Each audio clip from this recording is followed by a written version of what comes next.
As a డాక్టర్గా భూమిలో ఉన్నప్పుడే మీరు కనిపెట్టొచ్చా, బయటకు వచ్చినాక మీరు ఇందాక చెప్పినట్టు ప్రీ పోస్ట్ మెంటల్ బ్యాలెన్స్ వల్ల తెలిసిద్దా అనేది నాకు కొంచెం చెప్పరా? ఇది ఈ కండిషన్ వూమ్లో ఉన్నప్పుడు మనం కనిపెట్టలేమండి. కాకపోతే దీని యొక్క ప్రీ డిస్పోజిషన్ అంట. ఇప్పుడు ఏదైనా ఒక డిసీజ్ మనలో రావాలంటే దానికి కావాల్సిన ఎన్విరాన్మెంట్ క్రియేట్ అయ్యాకే అది మనలో మేనిఫెస్ట్ అవుతుంది. అది బేసిక్ పాయింట్. అది హెరిడిటరీ డిజార్డర్సే కానివ్వండి, క్రానిక్ డిజార్డర్సే కానివ్వండి, అది జెనెటిక్ డిజార్డర్సే కానివ్వండి.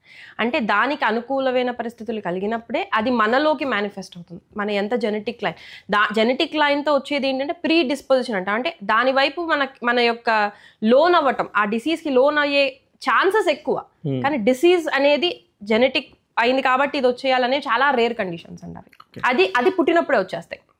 కానీ ఆటిజం అనేది అస్తమాను పుట్టినప్పుడు రాదండి. దాన్ని కొన్ని కండిషన్స్లోనే అవి వస్తాయి.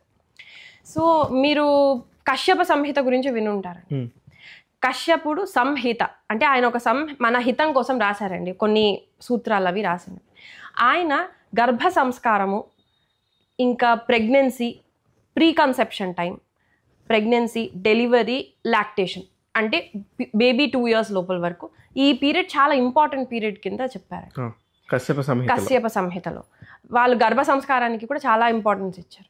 ఎందుకంటేనండి మనం ఒక లైఫ్కి ఆల్మోస్ట్ ఒక నెక్స్ట్ లైఫ్కి ఒక గ్రౌండ్ అవుతాం, ఒక ఇన్స్ట్రుమెంట్ అవుతాం మనం. అలాంటప్పుడు మదర్ రోల్ ఒకటి ఉంటుంది, ఫాదర్ రోల్ ఒకటి ఉంటుంది. ఫాదర్ అనేది బీజం అయితే మనది క్షేత్రం, ఫీమేల్ అనేది క్షేత్రం. ఎందుకంత ఇంపార్టెన్స్ అంటే మనం ఆ 9 months వాళ్ళకి ఒక ఎన్విరాన్మెంట్ మనం మొత్తం క్రియేట్ చేస్తాం.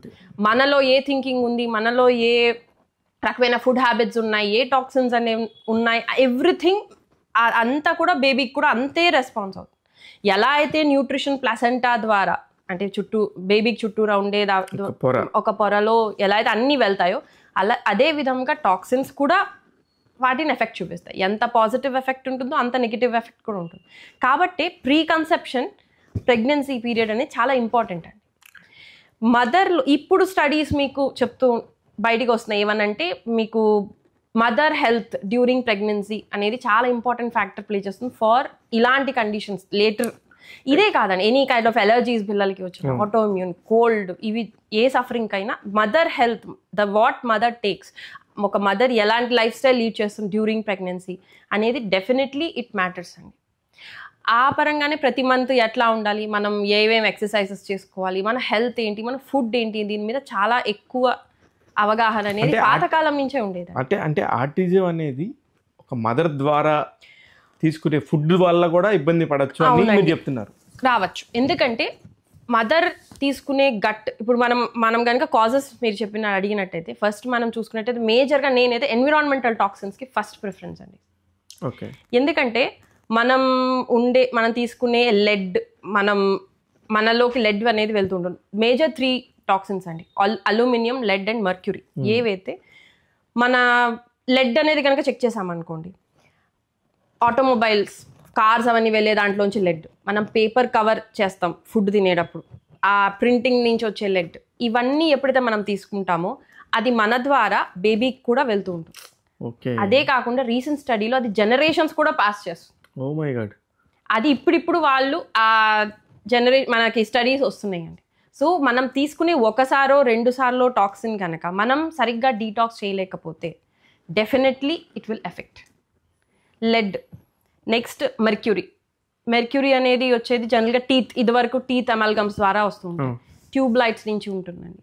అది కాకుండా హై ఫ్రక్టోస్ కార్న్ సిరప్, మనం షుగర్ వాడట్లేదు అనుకుంటాం కానీ జ్యూసెస్లో కానీ కెచప్స్లో కానీ సాస్లో కానీ ఎక్కడైనా సరే వెనకాల మీరు చదివినట్లయితే హై ఫ్రక్టోస్ కార్న్ సిరప్ అనేది తయారీలో హై మెర్క్యూరీ అనేది వాడుతుంది.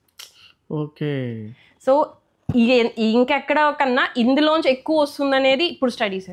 సో ఇలా మనం తినే బర్గర్లో కానీ ఫ్రెంచ్ ఫ్రైస్లో నంచుకునే సాసెస్లో కూడా ఈజీగా అది మెర్క్యూరీ మనకి బాడీలో డిపాజిట్ అయ్యి నెక్స్ట్ జనరేషన్కి కూడా వెళ్తుంది. ఈ ప్లసెంటా ద్వారా స్మోకింగ్ రెసిడ్యూస్, ఆల్కహాల్ రెసిడ్యూస్ కూడా ట్రాన్స్ఫర్ అవుతుంది. కరెక్ట్. అందుకనే ఫీమేల్కి ఆల్కహాల్ అండ్ సిగరెట్ ఇవి ఎందుకు వద్దంటాము అంటే మేజర్గా ఎవరికైనా హెల్త్ ప్రాబ్లమే, కానీ ఇంకా ఎక్కువ అండ్ వాళ్ళు నెక్స్ట్ లైఫ్కి ఎన్విరాన్మెంట్ ప్రొవైడ్ చేస్తారు. మొత్తం క్షేత్రం అది అందువల్ల months. అందువల్లే ప్రాబ్లం. అందువల్ల ఉమెన్కి సంబంధించి ఎప్పుడైనా సరే ఈ సిగరెట్ కానీ ఆల్కహాల్ కానీ తీసుకోకూడదు. ఒకవేళ ఉన్న 6 months బిఫోర్ నుంచే దాని డీటాక్స్ ప్రొసీజర్స్ కంపల్సరీ అండి. మనం ఆటిజంని మనం ఫుల్గా డీల్ చేద్దాం అనుకున్నట్టయితే compulsory pre conception time compulsory అండి. ఎప్పుడైతే మీరు కన్సీవ్ చేద్దాం అనుకుంటున్నారో కొంచెం అది అవేర్నెస్తో మదర్ అండ్ ఫాదర్ ఇద్దరు డీటాక్సిఫికేషన్ ప్రొసీజర్స్, వాళ్ళల్లో ఉండే టాక్సిన్ ఎలిమినేషన్స్ అన్నీ బాగుండేటట్టు, వాళ్ళు నరిష్డ్ ఫుడ్ తీసుకునేటట్టు. ఎందుకంటే మదర్లో కనుక MTHFR అనే ఒక జీన్ ఉంటుందండి. ఆ జీన్ డిఫెక్ట్ ఉందనుకోండి, వాళ్ళు ఫోలేట్ అంటే ఐరన్ని సరిగ్గా మెటబలైజ్ చేయలేరు. ఆ డిఫెక్ట్తో వస్తే అప్పుడు మీరు చెప్పిన జెనెటిక్ వల్ల వచ్చిన ఆటిజం వస్తుంది.